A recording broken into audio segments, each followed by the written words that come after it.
Hello, everyone, and welcome to the Art of Creation show. I'm your host, Rebecca Boswell, and we're going to be looking at how choice creates and different possibilities for creating a life and a living that actually work for you. Today, we have a special guest, Lisa Benitz, and she is joining us on the topic of creating conscious spaces.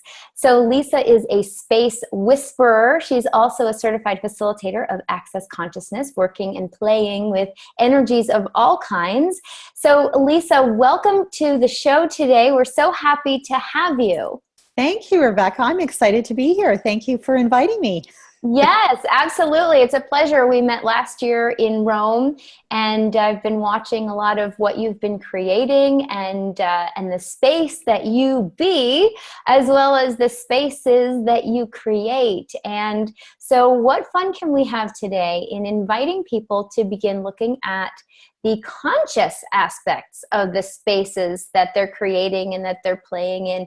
And I wonder what new possibilities we can begin to open the doors to today so that people can actually begin to play with their spaces in a totally, totally different way, whether they have ever played with crazy energy tools or not.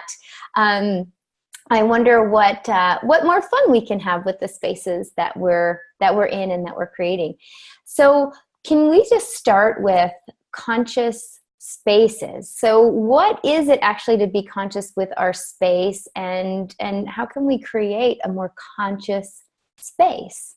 Cool. Thank you for that. Well, it's funny. There are so many people out there that have this energy of they leave their home, they go to work, they close the door, they jump in the car, and off they go. And then when they return from work, they walk in the door, they drop their things, they walk in through the front door, and they just sort of go about their day without actually acknowledging their spaces.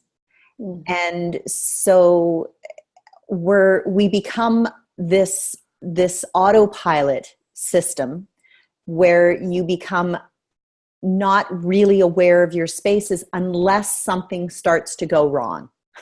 Yeah, so you mean like when you drive all the way home and you come inside and you're like already halfway into what you're doing and you realize you have no recollection of actually getting home or Yeah. Or you've walked into the house and the electricity's burnt out, or something's been leaking, or something's been running all day. And the first thing you do is you go into the problems of what your house is showing you, as opposed to at no point have you actually shown gratitude to your spaces.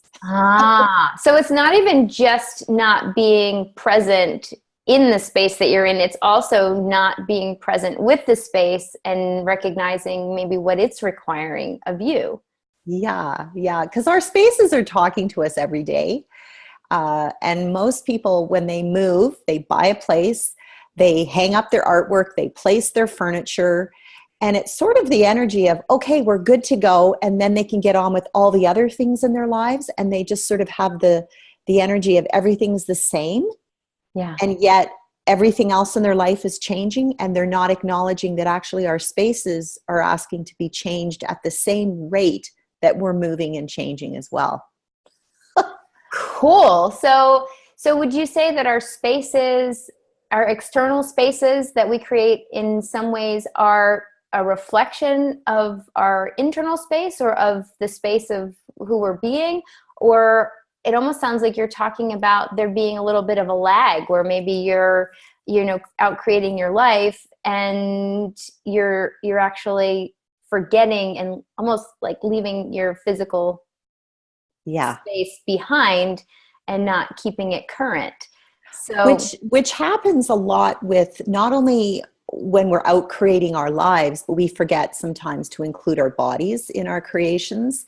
And then the space, whether it's your house, your condo, your apartment, your airplane, your car, those are all spaces that our bodies are in. And if we forget to include them, or we go, oh yeah, I've got to get the plumber in, or I've got to get the electrician in. And at that point, you're present with your space. And then afterwards you go, okay, everything's good to go. And then you go on again. So it's this disconnect.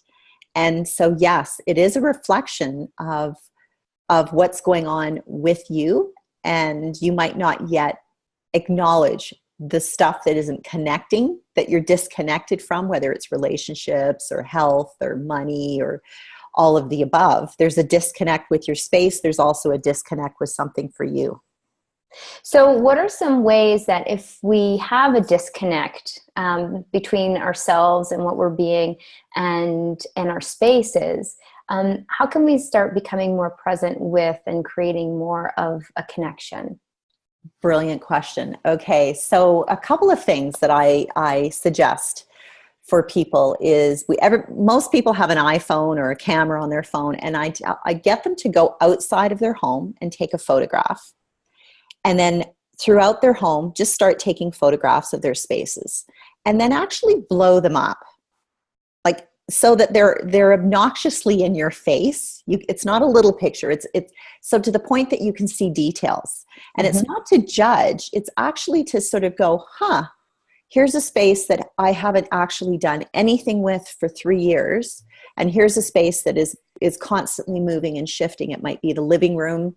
It might be the kitchen. Those are totally active rooms, bedrooms, guest rooms, dining rooms, offices. Sometimes we just sort of shove things aside, or storage rooms or garages, and we forget about them. So when you see the things that are speaking to you, and everything has a language and energetic vibration, that's when you go, oh my gosh, I said I was going to do something with that last year, and it's sitting there, and I've been walking by it day in and day out, and I've been disconnected, but now I'm seeing it blown up. And that's when you start to engage with your spaces and start to say, okay, is this serving me? Is this adding to my life? Is this contributing to everything that I've desired in my life? And when things aren't showing up as fast or as quick, or you're frustrated, or you feel like you're hitting the wall, no pun intended. Yeah. But you're hitting the wall and you're not getting things done, that's when I say, go to your spaces, because they don't lie. Spaces don't lie. And our spaces don't have a point of view. If you want to pile things up for 20 or 30 years, that's fine. At some point, that pile of 20 or 30 years is either going to become moldy, dusty, it's going to cause health problems. It's going to show up for you at some point. Yeah. Well, I'm just thinking of, like, different people in our lives who, are accumulating things. And I just had that moment of like, yeah, or you get to the point where, whoever's living with you says, enough, I can't stand that anymore. Yeah. So, go ahead. No, go ahead. Well, I've had clients where I've gone and taken photographs, and they've seen the photograph, and I said, if you'd like to see what I'm seeing right now, I'm going to take a photograph. Don't clean up your space, but let's deal with what we've got right in front of us today. And then they look at it, and I say, okay, now the gift in seeing all of this is actually, now you can choose what contributes, what you've been storing for 20 years, because I look at it as real estate. Yeah. So if you have a sofa, like I'm sitting on a sofa here, and that takes up real estate in my space, is this sofa something that I utilize on a daily basis? Well, if I say yes, then I know that it's actually serving me. If it was just shoved into a room and things were piled on top of it, it's holding space just to accumulate more stuff. It's actually not serving an actionable purpose or service for me and family members. So that's when you sort of really look at things in a different way, because everything has a job. Mm-hmm. And if we can give everything a job, and more than one job, then you start to receive all the other things that you're asking for in your life. So creating a conscious space in which everything that you have in your space, you've chosen from a conscious place, and that is actually contributing to you from its own space of consciousness. Yes. And you're acknowledging what you've chosen, and in that photograph, it almost sounds to me like you're saying you're getting people to acknowledge what they've chosen, and also what they've not been willing to choose yet, right? Maybe like decluttering, or saying goodbye to the broken lamp, or whatever whatever that is. I mean, I know we in our garage, I know we have some boxes that are that get moved every time, because it was that box in the closet from a previous job or previous phase of life, and it doesn't get used, and then it just gets moved to the next place, and then to the next place, and then here you are, and none of the things in it are really relevant, and yet whoever's bringing it from place to place isn't maybe necessarily ready to let go of it, or ready to even just acknowledge that it's there. So what are some tips for anyone who has a box like that in their attic or in their garage, the things that it's a bin. It would take less than an hour to just open it up, see what's in it. Probably you'd throw half of it away. Maybe some of it you'd donate. Maybe you'd find that one shirt that you've been, dreaming about for the last 20 years. Whatever it is you find in it, it's going to take less than an hour, maybe less than half an hour just to go through it. And yet just getting to it, making the choice to open the lid can seem like a mammoth task. So what would you say to that person as an invitation to go and open that lid? Well, there's a couple of questions for those that are holding on to things and are continuously moving them from space to space. A couple of things that I like to suggest is touch it once and make a choice. Like, you actually ask the object a question. Would you like to continue to be with me? And will you continue to serve me? Or is it time to let you go? And that could be gifting, that could be selling, or if it's something that you've been waiting to fix for 10 years and you haven't, it might be the time after 10 years to actually acknowledge that this is something to either give to somebody to do, fix, whatever that is. And so I only touch things once, and then I choose if it stays or goes. Yeah. So that you're actually avoiding this constant. If you look at the number of steps in a day, I know a lot of people have those watches with how many steps they make. Well, how many steps have you actually made to move that box? And has that been a contribution, or is that just adding and filling as distractionary sort of time within your day? And if we can eliminate all the distractions, then you actually are giving your space to breathe, and you're giving your space for more creations in your life. And really, if we can give our spaces more space for creation, then wow, that could bring in a new relationship, that could bring in other jobs, other possibilities of employment for those that are looking for work, for those that are looking for creating opportunities around money. There's so much that is available, and we can distract ourselves with stuff. And another really cool thing that I've done, and I've had clients over the years where their whole house burnt down, everything burnt down. And there was a massive flood here in Calgary, and there are people that lost a lot of things in the flood. So any kind of a disaster like that is a gift of giving you a clean slate, and actually asking, if your house was going to be, blown up in an hour, or there was going to be a flood, or there was going to be a fire, what would you actually take from your home? Yeah. And what are you willing to walk away from? And all of a sudden, all the things that we had as being incredibly significant and important and at the top of our list aren't there. Yeah. Wow. Yeah.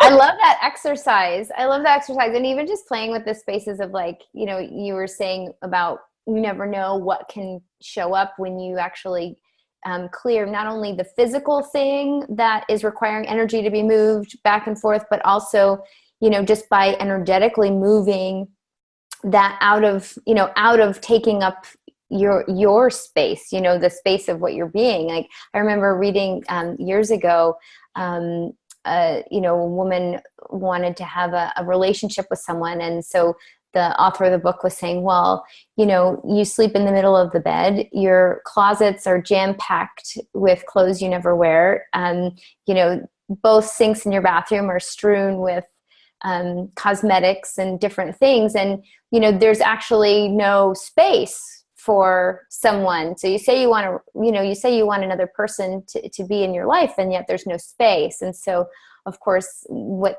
the ending of that story was, you know, she cleaned up her space and she made her space that she was using a conscious space for using the sink and sleeping on one side of the bed, and, you know, clearing out half the closet. And of course, in the book, it was a happy ending. And she then had the space to actually bring someone into her life and make that a possibility that had never been possible before.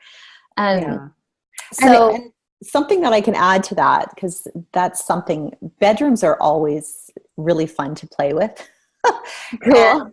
And, I'm completely aware of those that say, I really want a relationship, Lisa. And they, like you said, their rooms are jammed. And you're sort of going around and you're going, wow, this room's sort of suffocating. And as you know, if you're looking for a man or a partner in your life, and they walk in, they're going to go, well, there's no room for me. Mm-hmm. But on another level, you're asking, truly, are you really looking for a relationship? And so one of the things I love to do is actually work with people to sort of get into so what is that? What are you not actually acknowledging that you're holding on to, almost on an energetic level, that you've blocked, and they might not even be conscious of it. It can be from, you know, previous relationships from many lifetimes before, from family projections that they've held on to. And when we can sort of unravel all of that, they're sort of like, oh my God, I had no idea how much I was resisting having somebody come into my life. And even those that have their spaces completely clear, there could be still something that's energetically blocking that person from coming in their front door into their home. It's just, yeah. So yeah.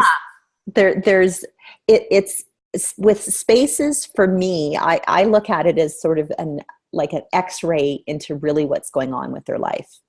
Because I can walk into a home that is impeccable. Everything has its place. But underneath all of those layers of perfection, there's really something else that's going on. And that's kind of what I love to get into. Cool. So now, you know, I can just perceive all the listeners who are like, oh, what would she say if she walked into my house? You know, what are some of the things for people that are listening to this, for whom this is sort of a new concept, a new way of looking at things? You know, if they've always just said like, well, my house is supposed to be clean, it's supposed to be neat, I don't like clutter. Where could they begin getting a little more aware of what may be underlying? You know, if they're like, well, my garage is completely organized and I don't have anything in my attic, and yeah, everything has a place. And, you know, where might they start looking to see if there's anything that they can become more conscious and aware of?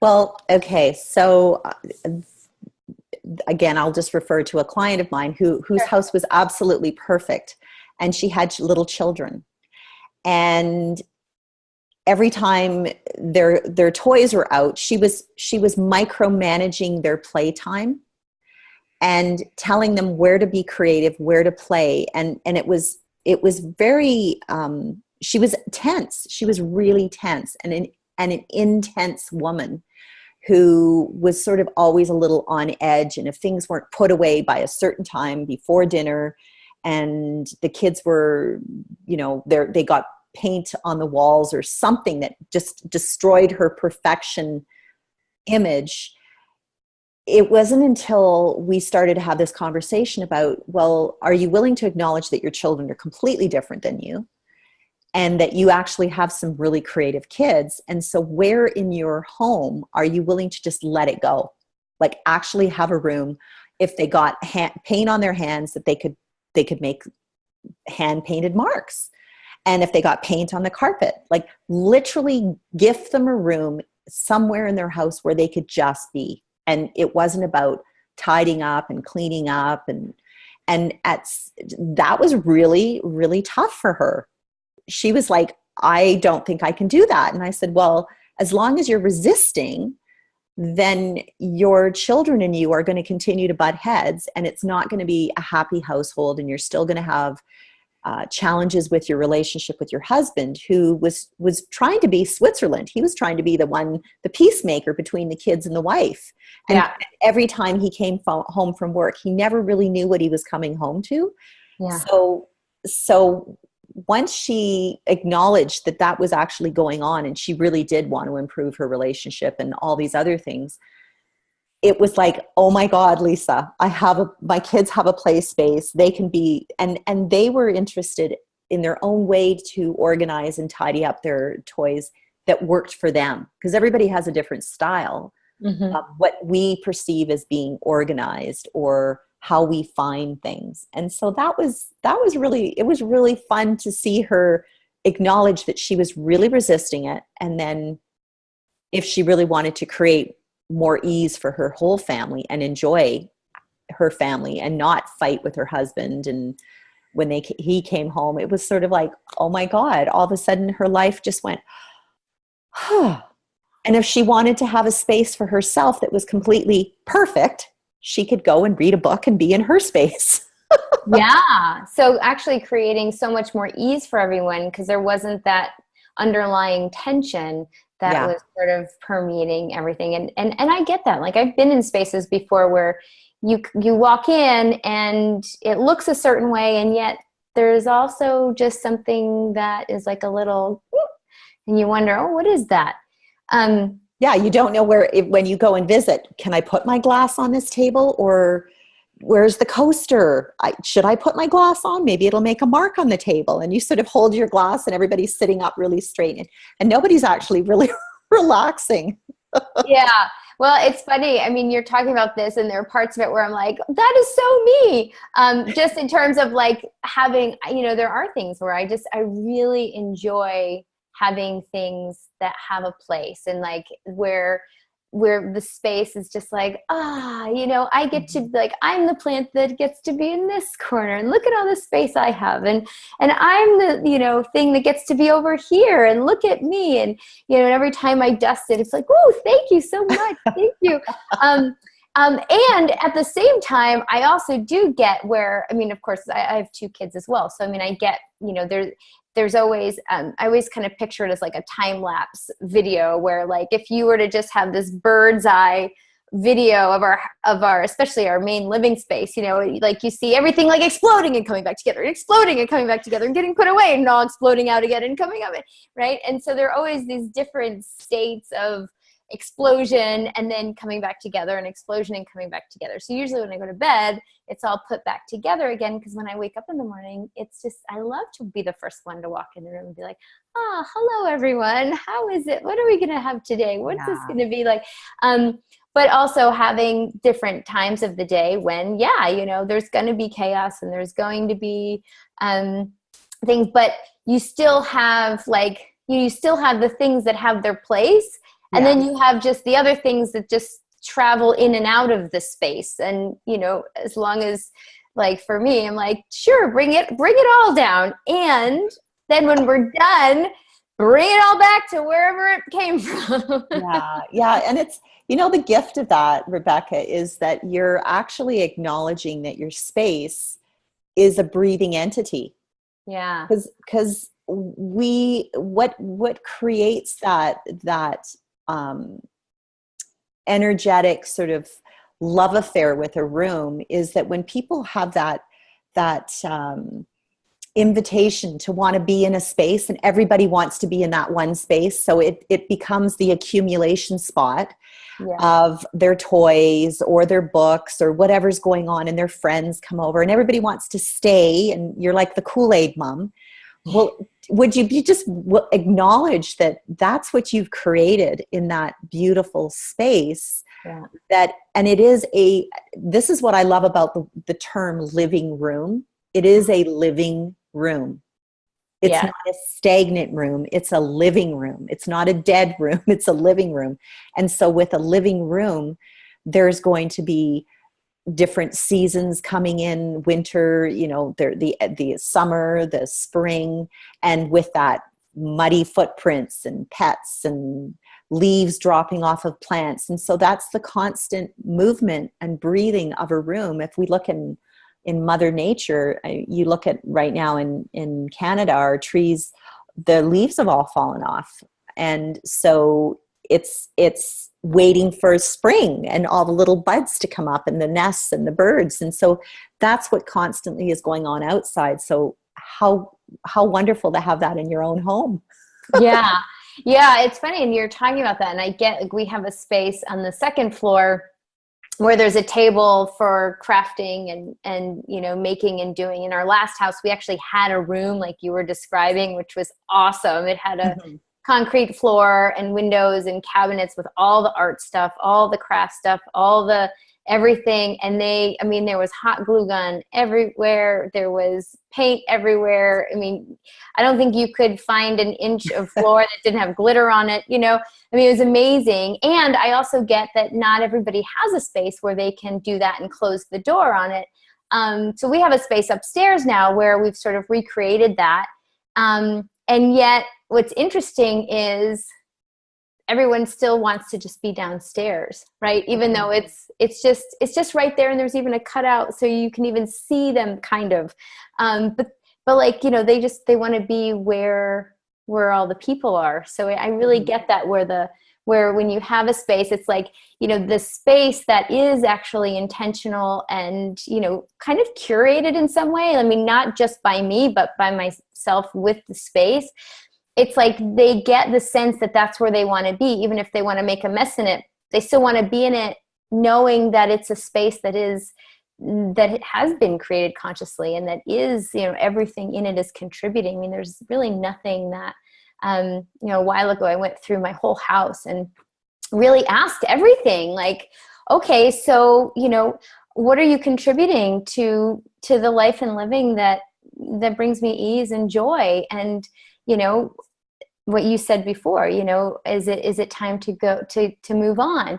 And so that literally, because I realized, you know, there were so many things that every time I would see it, it would be an energy drain. Because, you know, I would have the thought, oh, I should fix that. Oh, I don't really like that. Oh, so-and-so gave that to me. Oh, I can never get rid of it but I don't like it, you know? And it was like enough of that so that when I go through my space now, it's like everything that I'm looking at is contributing to me, because it's, you know, it's like, oh gosh, I love that. Like, oh, I love that. And I love you and I love you. And it's like this love fest. And, you know, I mean, I get it. There tends to be a pile of paperwork that tends to, you know, build up on the counter and then go away and build up and go away.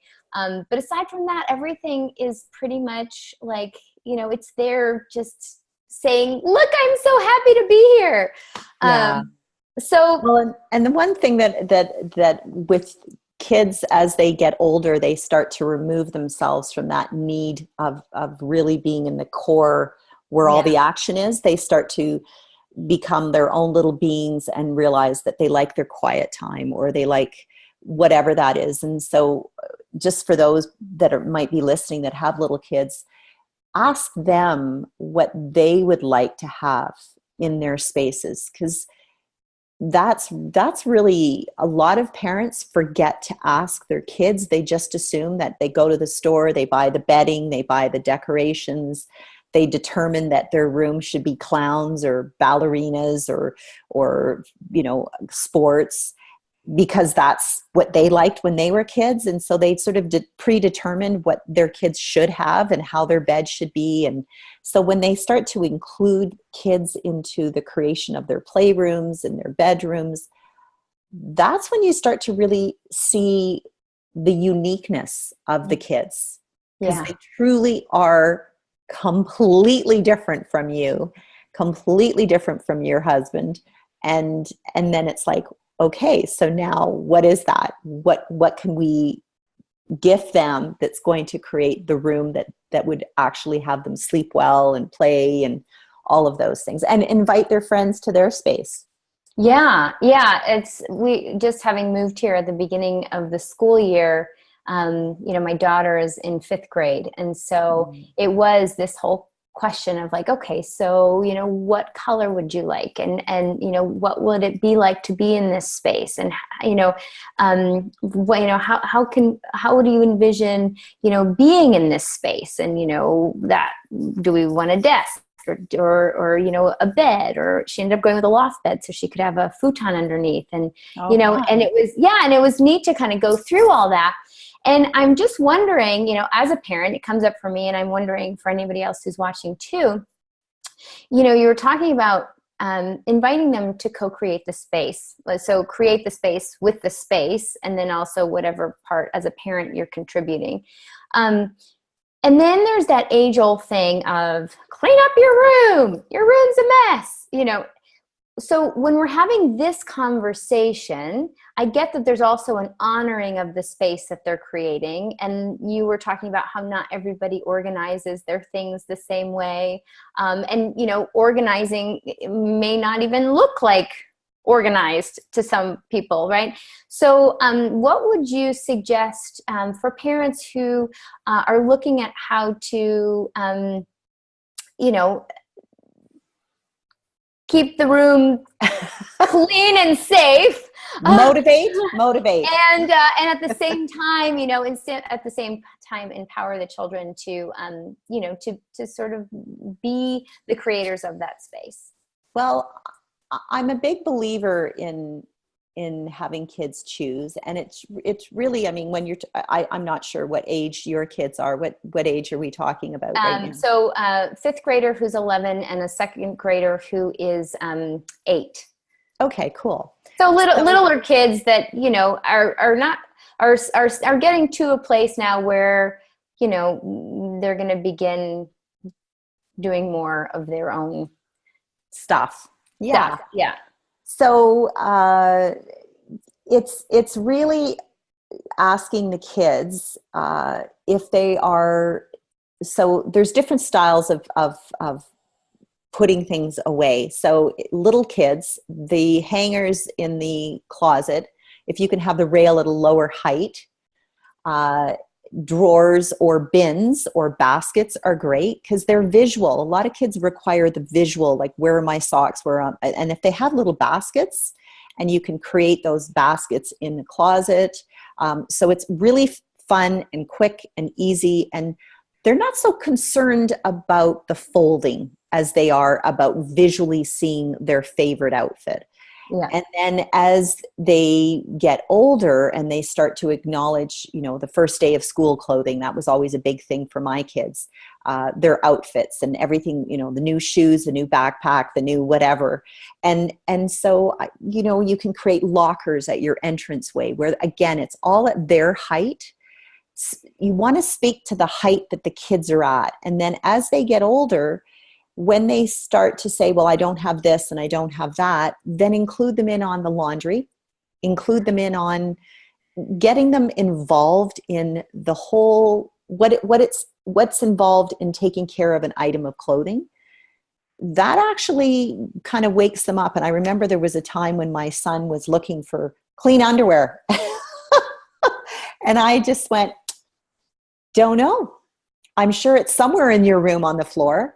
And so as a parent, are you willing to acknowledge that at some point you just have to step away and go, hey, when you want clean clothes, you just let me know. We'll go through how to clean your clothes. So the 11-year-old might be getting to the point where they can start to contribute to the laundry.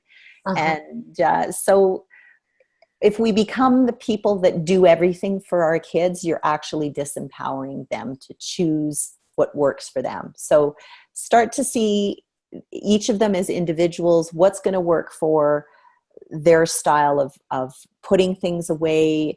The 5th grader, absolutely have a desk and say, look, you can have this style of where you file your things up, or have file folders, or have binders of every year. Like, what's going to work for you, and we'll create that for you. And be willing to let them figure it out in their own way. Pinterest is great for kids. They love to see visual pictures of bedrooms and get ideas about how they can play and how they can do that. And the thing about kids' rooms is that they move faster than the parents' rooms. So all of you parents that are listening to this, acknowledge that it changes. It's like, you're going to change the color of your pillowcase. They're changing. They want to change their wall colors.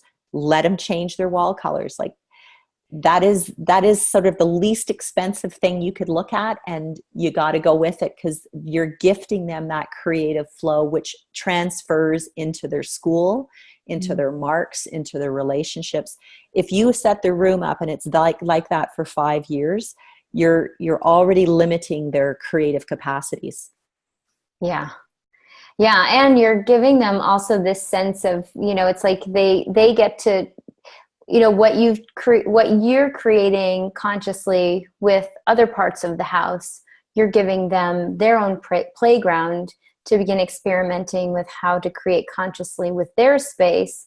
And as they begin having more and more space in their lives and living in their own apartment, buying their own home, you can just perceive the ease with which they're able to move through and play with different spaces. Absolutely. And I remember I was blessed. My parents were really had a lot of allowance for me. I'd have painting parties. I'd move my furniture around. I changed my bed in so many different directions. Me too. I was so aware of my space as a young girl, and kids are so tuned into entities.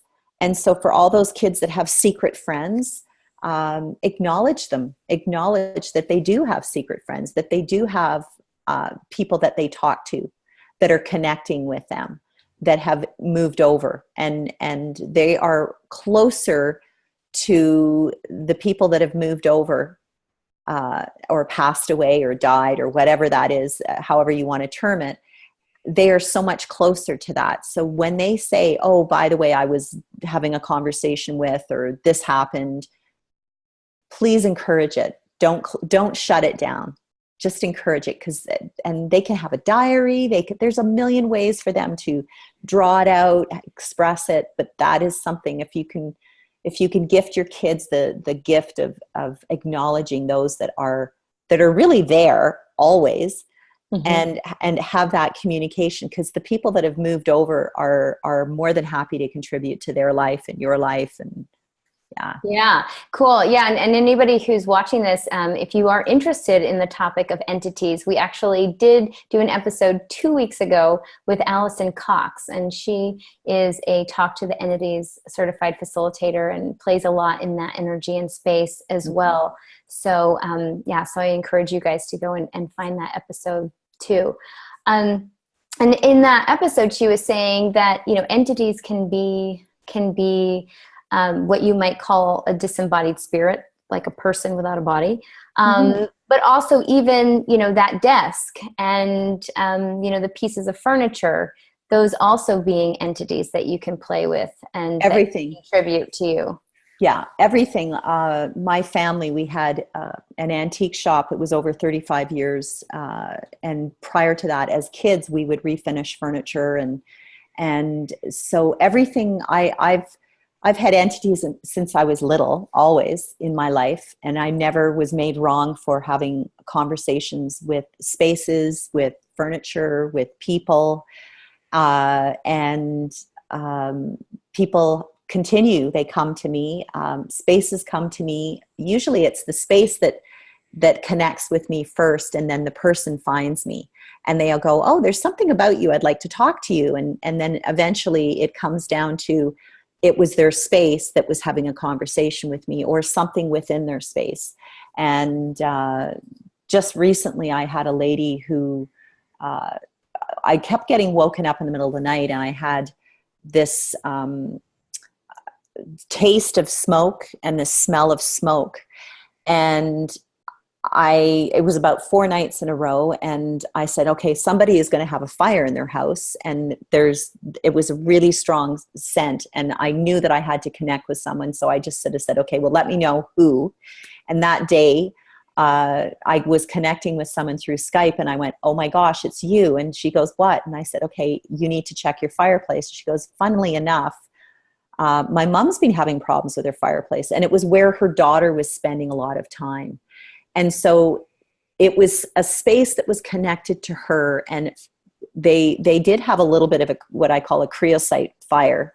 And there was some damage to her roof. And luckily, her mom got the fireplace cleaned, and everything was good. But so know that messages will come to us in different ways. And so again, for those beautiful kids out there that have those capacities that haven't yet been cut off, it's a muscle. Just keep playing with it.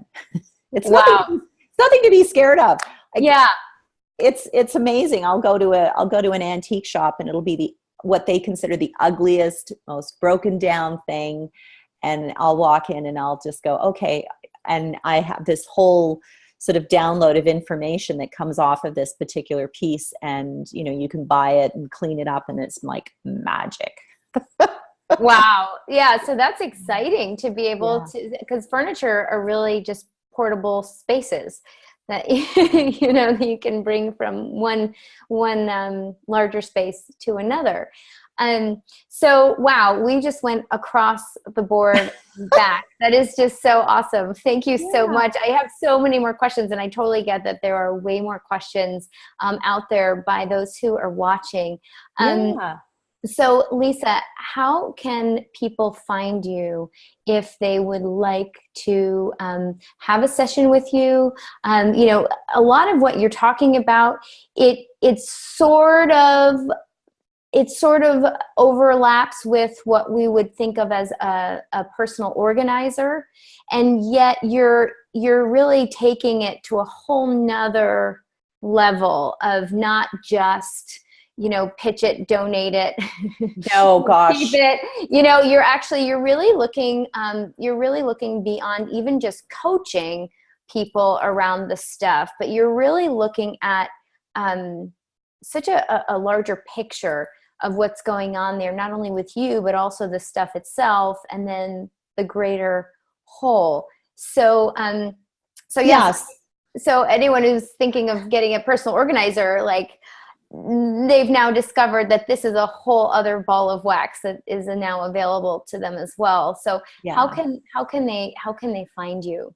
Well, thank you. So beyond organization, I've worked with architects and I've done design and worked with multi-million-dollar projects around the world. So I consult with people through Zoom, and I don't have to physically ever walk into your space to actually get a download or connect with your space energetically and start to ask questions around what's going on in your life.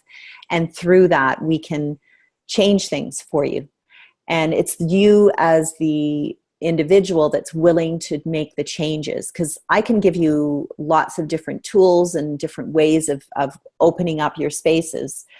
If you're not willing to do the work, then your life will stay stagnant, and you're going to continue to recreate all the old stuff. So you can connect with me either through Facebook at Lisa Benitz or my business page, Infinite Energies. I do have a new Facebook group called Creating Conscious Spaces. It's a class I teach around the world that actually connects people with their spaces. And so the private Facebook group, just ask if you would like to be a part of that, or you can connect with me at lisa@infiniteenergies.ca and send me an email. And you can find out how you'd like to either work with me or connect with me, or I do have a radio show too on Inspired Choices Network. For 3 years I've been doing a radio show. So Excellent. I talk about spaces. Awesome. So there is no lack of possibility here for anybody who would like to learn more about what you know about spaces and creating conscious spaces. And all of that information will be in the show notes. So all the links, if you want to find her, watch the show, watch past episodes, if you'd like to connect with her on Facebook, or go to the website or email her, and all of them. All of those will be in the show notes for you. And also the Facebook group, is that something that people have to have taken the class in order No. to be in the group, or can they be in the group already?